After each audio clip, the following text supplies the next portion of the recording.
한번 따라해 보실까요? 내가 하나님께 예배하는 이유는, 여러분, 내가 하나님께 예배하는 이유는 꼭 그 찬양 가사 중에 내가 살아가는 이유는 그 찬양 아십니까? 주님 때문이라. 내가 여기 있는 이유도 주님 때문이라. 주님 언제나 내 안에, 내가 주님 안에 온전히 하나 되어서. 그 다음에는 가사가 생각이 안 납니다. 네. 내가 여기 있는 이유는, 내가 예배하는 이유는 무엇일까요? 여러분, 성도의 신앙생활 중에 가장 중요한 게 예배입니다. 인류의 최초 살인이 예배로부터 시작됐습니다. 가인과 아벨의 사건이죠. 성경의 많은 인물들이 예배에 성공함으로 복을 받았고 예배에 실패함으로 저주를 받기도 했습니다. 대표적인 케이스가 레위기 10장에 나오는 나답과 아비후의 사건입니다. 잘못된 불을 주님께 드림으로 예배의 실패로 죽음의 형벌을 받았습니다. 이것을 통해서 우리가 알 수 있는 건, 분명한 건 하나님이 받으시는 예배가 있고 받지 않으시는 예배가 있다는 겁니다. 요한복음 4장 23절 24절에 예수님이 이렇게 얘기하셨습니다. 하나님이 찾으시는 예배에 대해서 얘기하시는데요. 아버지께 참되게 예배하는 자들은 영과 진리로 예배할 때가 오나니 곧 이때라. 아버지께서 자기에게 이렇게 예배하는 자들을 찾으시느니라. 하나님은 영이시니 예배하는 자가 영과 진리로 예배할지니라. 예배는 되게 중요합니다. 지난 주일날 오후에 학생들하고 잠깐 모여서 예배에 대해서 이야기를 나눴습니다. 예배가 무엇일까? 그랬더니 예배는 자기의 마음을 주님 앞에 잘 드리는 거, 정성을 다하는 거, 뭐 이런 얘기들을 합니다. 그럼 그 정성을 어떻게 드려야 될까? 그랬더니 그 정성을 담을 수 있는 그릇이 반드시 필요한데, 우리는 예배 때 하나님이 원하시는 예배의 방식이 절대로 중요하다는 거예요. 그 예배의 태도죠. 예배의 태도는 우리가 여러 가지 얘기할 수 있겠죠. 그리고 예배는 그만큼 중요합니다. 왜 이렇게 예배가 중요할까요? 이사야 43장 7절에 이렇게 기록합니다. 무릇 내 이름으로 일컫는 자, 곧 내가 내 영광을 위하여 창조한 자를 오게 하라. 그들을 내가 지었고 만들었느니라. 주님의 영광을 위해서 우리를 창조했기 때문에 우리가 하나님 앞에 예배하는 건 너무나 중요한 겁니다.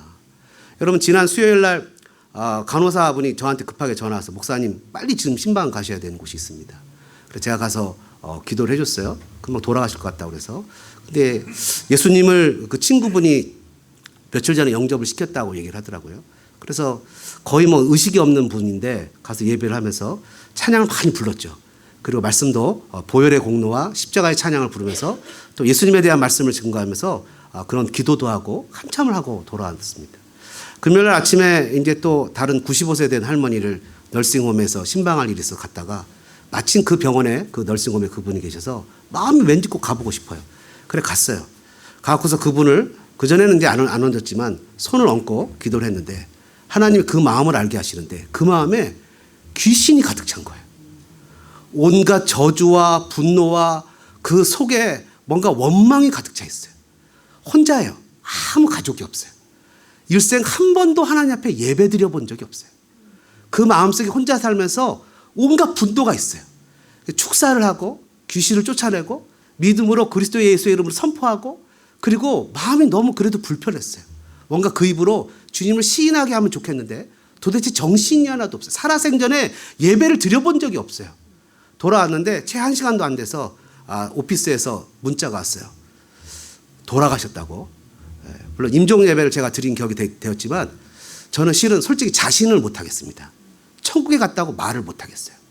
마음속에 분노도, 마음속에 그냥 뭐 이런 그 하나님의 영광을 드러내는 것도 없이 평생 그냥 원망과 불평과 저주 속에 살았어요. 얼마나 그 인생이 불쌍하고 안타까운 인생입니까? 여러분, 오늘 시편은 이렇게 선언한다고요. 1절에 할렐루야 여호와의 이름을 찬송하라. 여호와의 종들아 찬송하라. 마지막 21절에도 예루살렘에 계시는 여호와는 시온에서 찬송을 받으실지어다 할렐루야. 여러분, 이런 것을 수미쌍간 법칙이라고 그러죠. 시를 읽어보신 분들은 다 알아요. 수미쌍간이라는 건 처음의 시작과 마지막을 똑같은 구절로 두면서 그 안의 내용을 강조하는 거예요. 다시 얘기하면 이 시편은 하나님을 예배하라는 외침이에요. 하나님을 예배하라는 외침을 외치고 있는 시편이에요. 근데 여러분, 이 시편에 대해서 많은 학자들이 이게 바벨론 포로에서 돌아온 그 사람들을 향한 것이 1차 독자였다고 얘기를 하는 거예요. 바벨론 포로에서 돌아왔을 때는 예루살렘 성전이 완전히 황폐한 거예요. 아시죠? 예배를 드릴 만한 분위기가 아니에요. 예배를 드릴 만한 기분이 아니라고요. 솔로몬의 성전이나 어떤 화려한 성전이 아니라 거기는 무너져서 정말 하나님 앞에 예배를 드릴 수 있는 어떤 조건이나 환경이 아니에요. 근데 왜 예배를 하라고 서 있습니까? 2절에 보니까 여호와의 집, 우리 여호와의 성전, 곧 우리 하나님의 성전들에 너희가 서 있기 때문이라는 거예요. 하나님은 조건이나 공간의 문제가 아니라 하나님을 예배하는 자들을 찾으시는 거죠. 이것이 저와 여러분을 향한 하나님의 말씀이에요. 여러분, 저와 여러분은 하나님 앞에 예배할 수 있는 그렇게 썩 나이스한 환경과 여건이 갖춰져 있지 않을런지 몰라요. 그 살아가는 삶의 모양에 있어서 내가 하나님 앞에서 예배할 수 있는 조건이 아닐지 몰라요. 근데 여러분, 이사야 42장 8절에 주님 뭐라고 그러셨습니까? 나는 여호와니 이는 내 이름이라. 나는 내 영광을 다른 자에게, 내 찬송을 우상에게 주지 아니하리라. 하나님은 우리의 예배를 받으시기에 합당한 분입니다. 주님, 우리의 예배를 원하실 뿐만 아니라 내가 예배 드릴 수 없는 상황과 조건 속에서 예배를 드리는 것에 대해서 너무 하나님은 귀하고 값지게 여기신다는 거죠. 왜 우리가 하나님 앞에 예배를 드려야 될까요? 첫째는 한번 따라해 보실까요? 나를 특별한 소유로 택하셨기 때문입니다. 1절부터 4절까지 한번 같이 다시 성경을 찾아서 읽어보죠. 할렐루야, 여호와의 이름을 찬송하라. 여호와의 종들아 찬송하라. 여호와의 집, 우리 여호와의 성전, 곧 우리 하나님의 성전들에 서 있는 너희여, 여호와를 찬송하라. 여호와는 선하시며 그의 이름이 아름다우니 그의 이름을 찬양하라.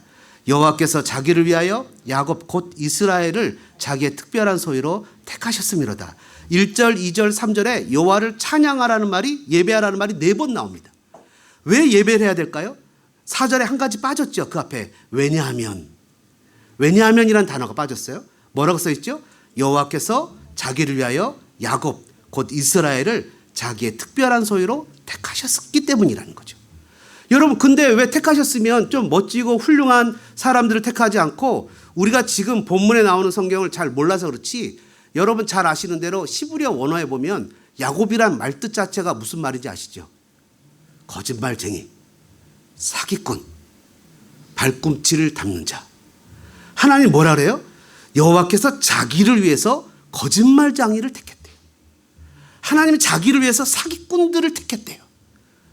하나님이 자기를 위해서 남의 발뒤꿈치, 남의 인생의 발뒤꿈치를 잡는 자를 택했대요. 하나님 뭔가 화려하고 그럴 만한 사람들을 택한 것이 아니라, 하나님은 뭔가 부족하고 뭔가 하나님이 없으면 안 될 만한, 자기의 힘조차도 자기가 버티고 견디기 어렵지만 하나님 때문에 겨우 버틸 만한 그런 사람들을 통해서 하나님은 그 영광을 뺏기지 않으신대요. 그런 비열한 사람들을 택했대요. 여러분, 그러면서 뭐라고 표현합니까? 야곱 이름 다음에 이스라엘, 곧 이스라엘, 바로 예배 공동체죠. 이사야 41장 14절은요 더 충격적입니다. 뭐라 기록된지 아시죠? 버러지 같은 너 야곱아, 너 이스라엘 사람들아, 두려워하지 말라. 나 여호와가 말하노니 내가 너를 도울 것이라. 내 구속자는 이스라엘의 거룩한 이인이라. 버러지 같은 야곱아. 하나님이 특별하게 선택할 수밖에 없어요. 왜냐하면 선택받을 만한 게 아무것도 없거든요. 아무것도 없기 때문에 특별히 선택을 하셨어요. 내가 너를 특별히 봐주는 거야. 알았지? 특별히. 옛날에는요, 뭔가 이렇게 학교 선생님이, 저 어렸을 때만 해도 학교 선생님이 저를 불러서 뭘 시키면 왠지 이 언어, 뭔가 명예가 있었어요. 아, 하나님 선생님이 날 시켰지. 근데 요즘 애들은 뭐 시키면 왜 내가 해요? Why me 이렇게 얘기를 해요. 그럼 제가 늘 하는 얘기가 있어요. 영어로 why not? Why me? 그럼 why not? 이렇게 얘기해야 되는 거예요. 하나님이 나를 특별히 선택했다는 거예요. 왜냐하면 에베소서에 보니까 하나님과 원수 됐어요. 하나님이 에베소서 2장일 때 너희의 허물과 죄로 죽었어요. 하나님을 알지도 못했는데 하나님이 나를 선택했어요. 특별히. 얼마나 감격적인 은혜입니까? 그러니까 우리가 하나님을 예배해야 되지 않겠습니까? 하나님을 예배하도록 부르셨어요. 여러분 왜 하나님 우리를 택했죠? 시편 103편 14절에 보니까 이는 그가 우리의 체질을 아시며 우리가 단지 먼지뿐임을 기억하셨다. 여러분 창세기에 보면 하나님이 사람을 뭘로 만들었죠? 여러분 황토흙이나 찰흙이나 뭐 이런 정말 좋은 우리가 그 사우나에 가면 그 흙토방에 있는 흙으로 만든 게 아니라 그 원어에 보면 흙이란 말은 더스트 먼지예요. 먼지. 하나님 우리를 먼지로 만드세요. 먼지로. 그러니까 이렇게 좋은 흙으로 만든 게 아니라 공중에 떠다니는 먼지, 우리가 정말 캑캑거리고 저런 황사 같은 것들, 정말 귀찮아서 우리에게 해롭다고 여기는 그런 먼지로 저와 여러분을 만들었어요. 그래서 하나님 아신 거예요. 그냥 놔두면 먼지로 돌아갈 걸 아시는 거예요. 야고보 장로님 뭐라 했죠? 너 인생이 무엇이냐? 잠깐 보이다가 없어지는 한계니라. 너무 하나님 우리가 불쌍한 거예요.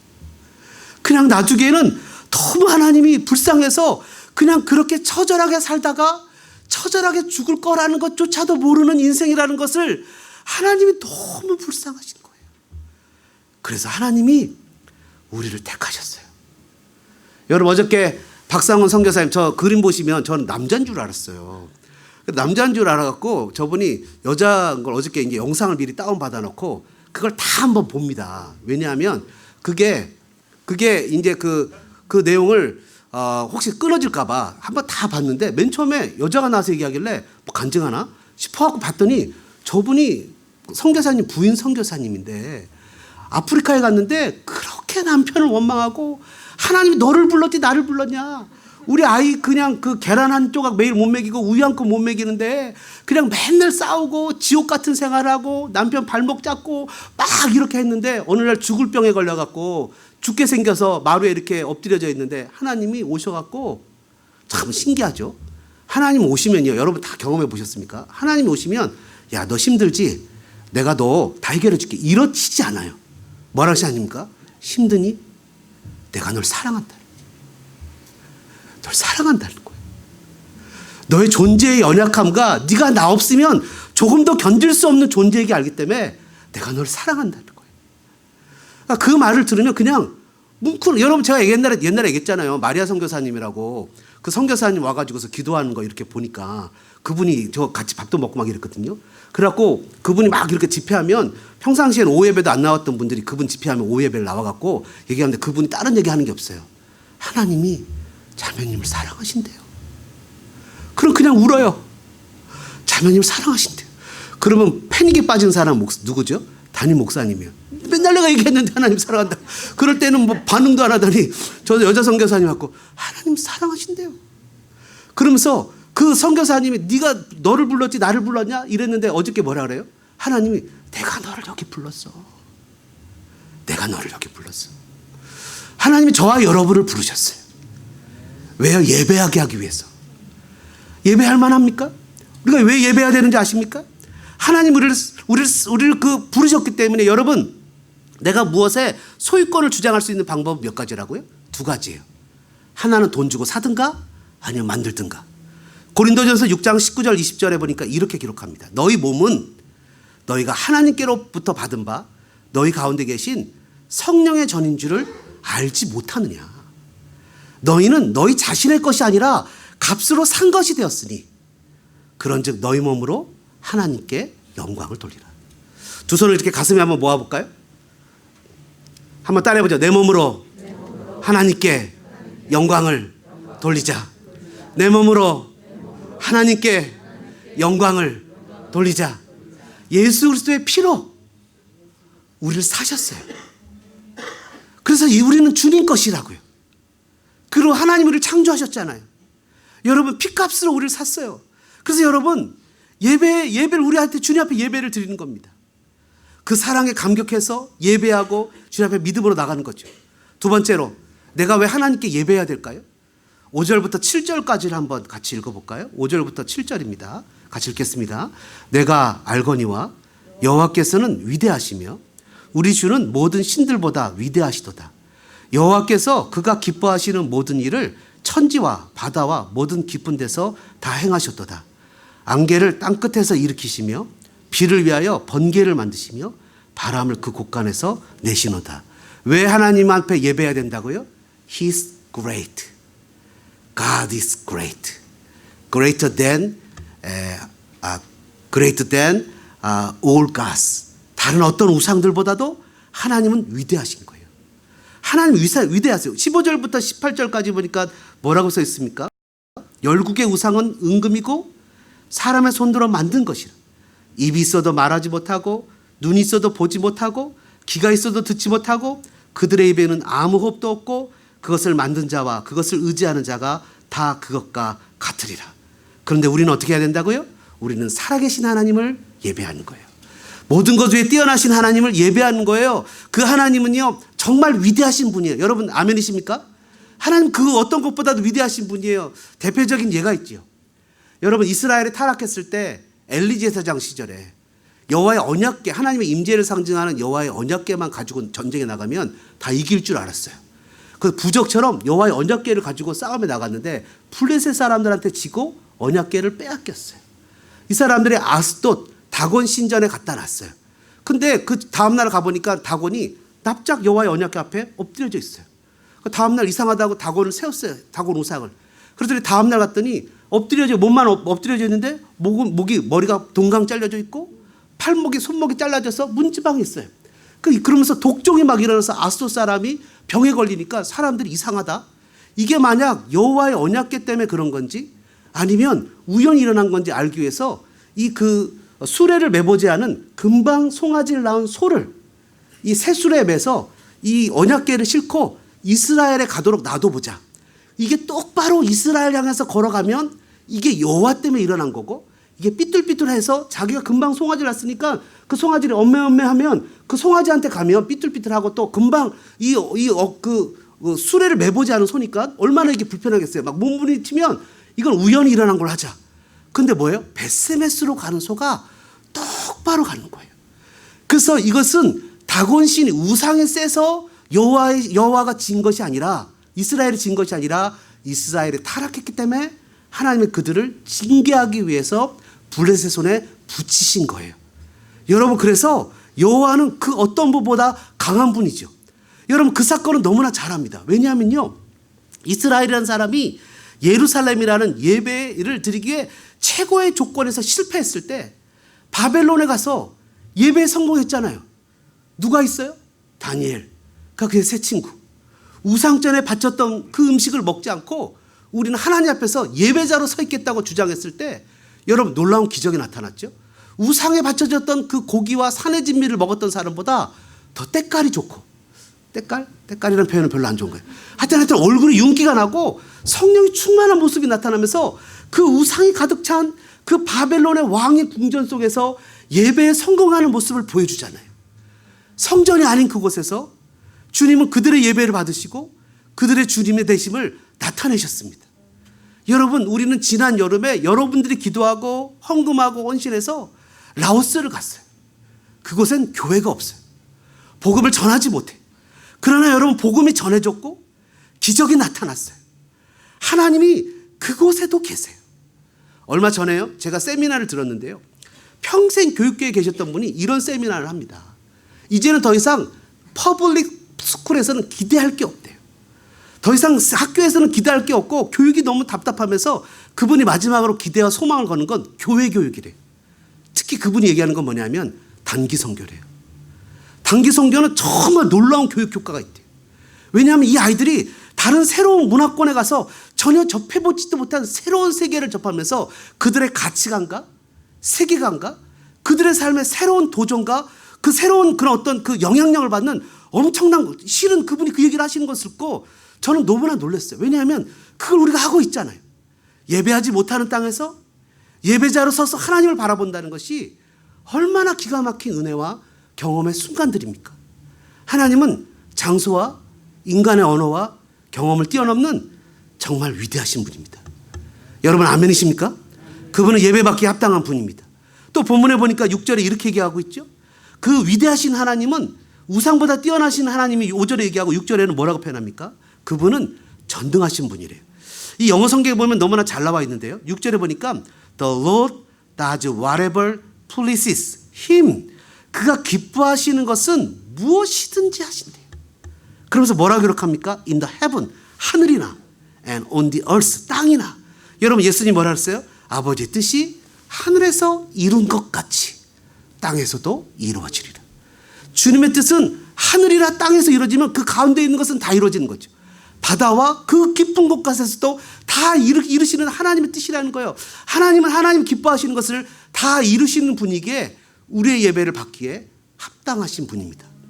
사무엘상 2장 6절 이하에 한나가 뭐라고 고백합니까? 여호와는 죽이기도 하시고 살리기도 하시고 수월에 내리기도 하시고 거기서 올리기도 하시고 가난하게도 하시고 부하게도 하시고 낮추기도 하시고 높이기도 하시고 가난한 자를 진토에서 일으키시며 비극한 자를 거름더미에서 올리사 귀족들과 함께 앉게 하시고 영광의 자리를 차지하게 하시는도다.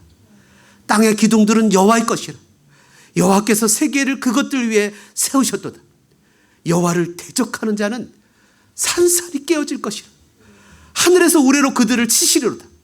여호와께서 땅끝까지 심판을 내리시고 자기 왕에게 힘을 주시며 자기의 기름 부음 받은 자의 뿔을 높이시리로다.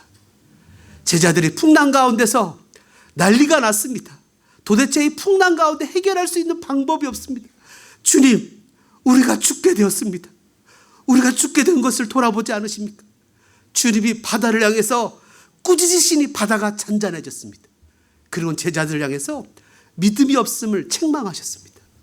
사랑하는 여러분, 혹시 우리 가운데 풍랑이 있습니까? 주님을 깨우는 저와 여러분 되어지기를 주님의 이름으로 소망합니다. 주님께 예배할 이유가 확실하지 않습니까? 그분은 위대하신 분이에요. 그분의 위대함을 깨달은 사람은 하나님을 예배하지 않을 수가 없죠. 마지막 세 번째로 왜 내가 하나님을 예배해야 됩니까? 8절부터 14절의 내용을 같이 한번 살펴보겠습니다. 그가 애굽의 처음 난 자를 사람부터 짐승까지 치셨도다. 애굽이여, 여호와께서 내게 행한 표적들과 징조들을 바로와 그의 모든 신하들에게 보내셨도다. 그가 많은 나라를 치시고 강한 왕들을 죽이셨나니 곧 아모리네 왕 시온과 바산 왕 옥과 가나안 왕의 모든 국왕이로다. 그들의 땅을 기업으로 주시되 자기 백성 이스라엘에게 기업으로 주셨도다. 여호와여, 주의 이름이 영원하시나이다. 여호와여, 주를 기념함이 대대에 이르리다. 여호와께서 자기 백성을 판단하시며 그의 종들로 말미암아 위로를 받으시리로다. 여러분, 왜 내가 하나님을 예배해야 됩니까? 그것은 하나님은 행동하시는 분이기 때문이에요. 하나님은 그냥 말만 하시는 분이 아니에요. 저기 멀리서 안락 의자에 앉아서 얘들아, 예수의 십자가의 보혈로 너희 죄사함을 받았으니 이제 내가 여기 천국에 앉아 있으니까 여기까지 달려와 봐라 얘기하시는 분이 아니에요. 주님은 친히 이 땅에 오셨어요. 친히 우리들의 삶의 공간 가운데 들어오셨어요. 우리들이 살아나는 이 땀내음 나는 삶의 현장 가운데 그분이 친히 오셨어요. 그것을 심지어 뭐라고 표현합니까? 인베이드, 침투해 들어오셨어요. 그분은 병원에 누워서 편하게 앉아서 우리들만 보고 말만 하시는 분이 아니라 그분은 행동하시는 분입니다. 오늘 우리가 읽었던 8절부터 14절까지 그분은 세 가지 행동을 하십니다. 8절부터 9절까지 어떤 행동을 하십니까? 이렇게 얘기하죠. 애굽의 처음 난 자를 사람부터 짐승까지 치셨고 애굽이여, 여호와께서 네게 행한 표적들과 징조들을 바로와 그의 모든 신하에게 보내셨도다. 뭐예요? 우리를 구원하시는 분이에요. 우리를 붙잡고 있는 악한 세력에서부터 우리를 구원하시는 거예요. 절망과 낭만과 고통과 아픔과 그 좌절 속에서 하나님은 친히 우리 가운데 오셔서 우리의 손을 붙잡고 우리를 구원하시는 행동을 하시는 분이에요. 여러분, 그분은 아들을 이 땅에 보내셨어요. 그 아들이 친히 오셔서 이 땅에서 잘하셨어요. 그 아들이 십자가를 지셨어요. 그리고 십자가에서 죽으셨어요. 그리고 부활하시고 승천하셔서 다시 오시겠다고 약속하시는 행동을 하셨어요. 또한 두 번째 보니까 어떤 행동을 하셨습니까? 10절부터 12절까지 보니까 많은 나라를 치셨고 강한 왕을 죽이셨고 12절에 보니까 그들의 땅을 기업으로 주시되 자기 백성 이스라엘에게 기업을 주셨어요. 여러분, 두 번째 행동은 땅을 기업으로 주셨어요. 하나님이 저와 여러분에게 먹고 살 걸 줬어요. 주님 예수님 우리에게 뭐라 그랬어요? 무엇을 먹을까? 무엇을 마실까? 무엇을 입을까? 걱정하지 마라. 이거는 믿지 않는 사람들이 하는 것이라. 하늘에 계신 너희 아버지께서 너희를 입히시지 않겠냐? 먹이시지 않겠냐? 믿음이 적은 자들아. 주님 친히 말씀하시면서 기업을 주셨다고요.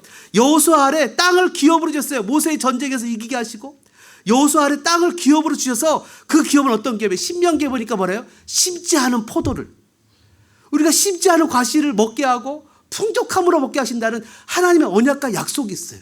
단 한 가지 조건, 그건 뭐죠? 하나님을 나의 신으로 고백하고 그분을 주권자로 인정하고 그분을 예배하는 거예요. 그럼 주님이 주시겠다고 약속하신 거예요. 그래서 뭐라 그래요? 예수님도 먼저 그의 나라와 그의 의를 구하라. 그리하면 그 나머지를 너희에게 더하시리라. 여러분, 하나님 우리에게 이런 기업을 주셨어요. 심지어 하나님 우리에게 뭘 줬습니까? 하나님 나라를 주었어요. 영원한 하나님 나라. 마지막 세 번째로요, 13절과 14절에 보니까 이거는 14절의 번역이 너무 잘못된 것 같아요. 쉬운 성경이나 영어 성경을 보시면 이렇게 번역이 되어 있습니다. 14절에 여호와께서 자기의 백성, 자기 백성을 대신 변호하시고, 판단하신 단어가 아니라 변호하시고 주의 종들에게 자비를 베푸실 것이라는 거예요. 주의 종들에게 자비를, 위로를 받으신다는 게 아니라 위로를 베푸실 거라는 거예요. 다시 얘기하면 시브리서에 보니까 뭐라 그래? 우리에게 대언자가 있대요. 너무 억울하고 속상해 죽겠는데 내 마음을 알아주는 사람이 없는데 하나님 앞에 우리의 대언자가 있는데 그분은 누구래요? 영원한 제사장 예수시래요. 심지어 그분은 어떤 분이래요? 우리의 모든 것을 심파사요, 공감하시는 분이래요. 우리의 모든 것을 다 채울하신 분이래요. 우리가 왜 슬퍼하고 왜 아파하고 왜 절규하고 왜 울고 무엇 때문에 슬퍼하시는지를 다 아신대요. 그러나 그분은 그런 것을 공감하실 뿐만 아니라 그것을 해결하실 수 있는 능력도 있대요. 여러분, 그래서 하나님은 그 우리 세 번째 행동하시는 것은 뭐냐면 우리를 변호하시고 불쌍히 여기시는 분입니다. 사랑하는 믿음의 동역자 여러분, 성도 여러분, 그러면 우리가 하나님을 예배할 이유가 충분하지 않습니까? 우리가 그 바쁜 시간을 쪼개고 그 어떤 상황과 조건에서도 주님 앞에 예배를 올려드리는 것에 충분하지 않습니까? 하나님은 아담을 직접 찾아가셨어요. 행동하셨어요. 하나님은 예수님의 몸을 입고 이 땅에 직접 내려오셨어요. 예수님은 식사할 겨를도 없이 사람을 돌보셨고 예수님이 친히 말씀하셨어요. 내 아버지께서 일하시니 나도 일한다. 우리가 믿는 신앙은 관념의 종교가 아닙니다. 하나님께서 지금 실제 우리의 삶의 현장 가운데서 움직이게 하시는 분이에요. 여러분, 그래서 우리가 다니엘 기도를 할 때 그런 기도를 하더라고요.